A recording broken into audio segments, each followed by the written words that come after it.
ادب کبھی فنا نہ ہونے والی شے ہے، یعنی ادب جو ہے وہ کبھی ختم نہیں ہوتا ہے۔ اب آپ کا سوال یہ ہوگا کہ ادب کیوں نہیں ختم ہو سکتا ہے؟ آپ نے دیکھا ہوگا ابھی تک داستان کو ہم پڑھتے ہیں، اگرچہ داستان جو ہے وہ اب لکھی نہیں جاتی ہے مگر پڑھی جاتی ہے، وہ ختم ہونے والی چیز نہیں ہے۔ ادب میں چونکہ تہذیب پائی جاتی ہے، ادب میں سماجیات کو ہم پڑھتے ہیں، معاشرت کو پڑھتے ہیں، ٹھیک ہے۔ ادب میں ہم جو ہے بہت ساری چیزوں کو پڑھتے ہیں، شامل کرتے ہیں، تہذیب کو شامل کرتے ہیں۔ تہذیب مٹنے والی چیز نہیں ہے، وہ زندہ رہنے والی چیز ہے۔ اسی طریقے سے ادب بھی زندہ رہتی ہے، وہ اپنے جو ہے اپنے وقت کی عکاس ہوتی ہے، جو آگے والی ڈیفینیشن ہے، ادب اپنے وقت کا عکاس ہوتا ہے، یعنی جو ادیب ہوتا ہے وہ اپنے وقت میں ادب تخلیق کرتا ہے، ٹھیک ہے۔ جیسے کورونا ہو گیا تھا، اس زمانے میں کورونا پہ بہت ہی زیادہ ادب تخلیق ہو گیا۔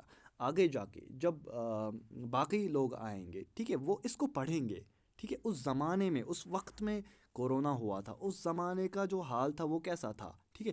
یہ ساری جو معلومات ہمیں ادب سے حاصل ہو جاتی ہیں، کیونکہ ادیب جو ہوتا ہے وہ اپنے سماج کے بارے میں ادب میں لکھتا ہے، تخلیق کرتا ہے، ٹھیک ہے۔ تو ادب جو ہوتا ہے اپنے وقت کا عکاس ہوتا ہے۔ آگے چلتے ہیں۔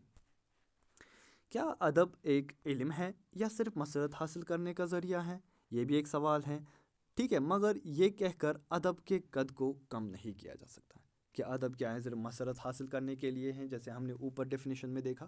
یہ خالی مسرت حاصل کرنے کے لیے نہیں ہے، ٹھیک ہے۔ ادب اتنی ہی تک محدود نہیں ہے، مسرت حاصل کرنے تک محدود نہیں ہے، بلکہ ادب ایک علم ہے، یہ ایک علم ہے، کیونکہ میں نے آپ کو اس سے پہلے بھی بولا، ادب میں معاشرت، سماجیات، ٹھیک ہے، فلسفہ، ہر کوئی چیز ادب میں شامل ہو جاتی ہے۔ ادب کے لیے اپنے سانچے اور اصناف ہوتے ہیں، جیسے میں نے بولا غزل، نظم وغیرہ، ٹھیک۔ ہر علم کی طرح ادب کے اپنے اصول و ضوابط ہیں، ادب لکھنے کے اصول و ضوابط ہیں، قافیہ کا خیال رکھنا ہوتا ہے، ردیف کا خیال رکھنا ہوتا ہے، ٹھیک ہے، پلاٹ کا خیال رکھنا ہوتا ہے، ٹھیک۔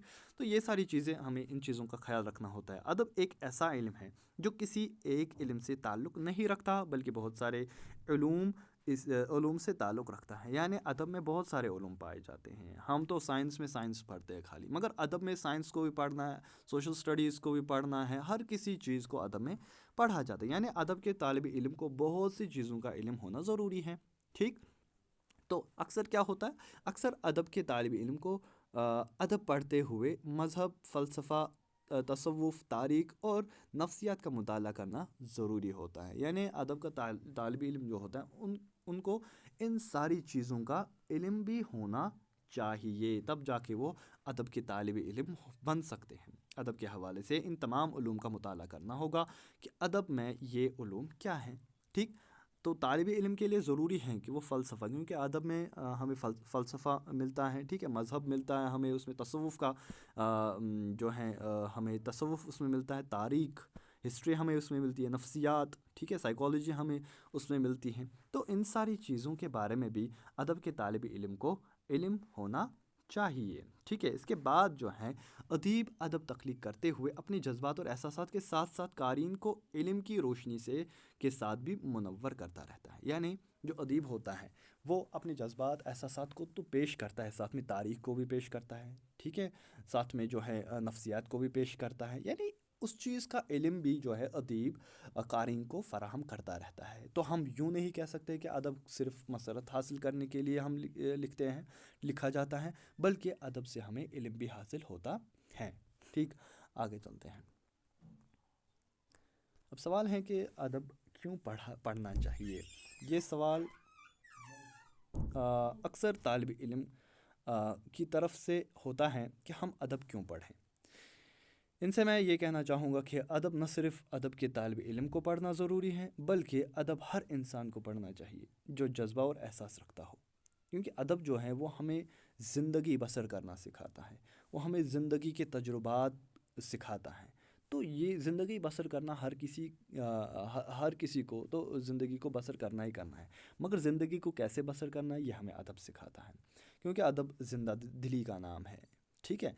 تو آگے چلتے ہیں کہ ادب کیسے پڑھا جائے۔ اب یہ سوال رہتا ہے کہ ادب کیسے پڑھتے ہیں۔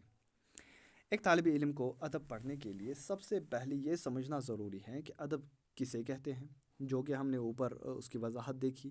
اس کے بعد طالب علم کو چاہیے کہ وہ اپنے اندر ادب کو پڑھنے اور سمجھنے کا ذوق پیدا کرے. یہ ذوق یہاں پہ لفظ استعمال ہو گئے ہیں، یعنی شوق پیدا ہونا چاہیے ایک طالب علم کو ادب سیکھنے اور ادب پڑھنے کا. اس میں ایک مادہ، ایک ذوق ہونا چاہیے، ایک شوق ہونا چاہیے اس کے اندر. تب جا کے وہ ادب کو سمجھ سکتا ہے، تب جا کے اس کو مسرت حاصل ہو سکتی ہے، تب جا کے اس کو علم حاصل ہو سکتا ہے. یعنی جب وہ ایک ادب پارے کا مطالعہ کرے تو اس کو پڑھنے کے بعد وہ لطف اندوز ہو جائے اور اس کے اندر اور مطالعہ کرنے کا شوق پیدا ہو جائے. جب اس کے اندر یہ مادہ پیدا ہو جائے گا تب جا کے ہم یہ کہہ سکتے ہیں کہ ادب جو ہے یہ ادب کا طالب علم ہے. ٹھیک ہے، اس کو ادب پڑھنے کا شوق ہے، اس کو ادب کی سمجھ ہے. ٹھیک. تو یہاں تک ہمارا جو ہے آج کا یہ ٹاپک مکمل ہوتا ہے.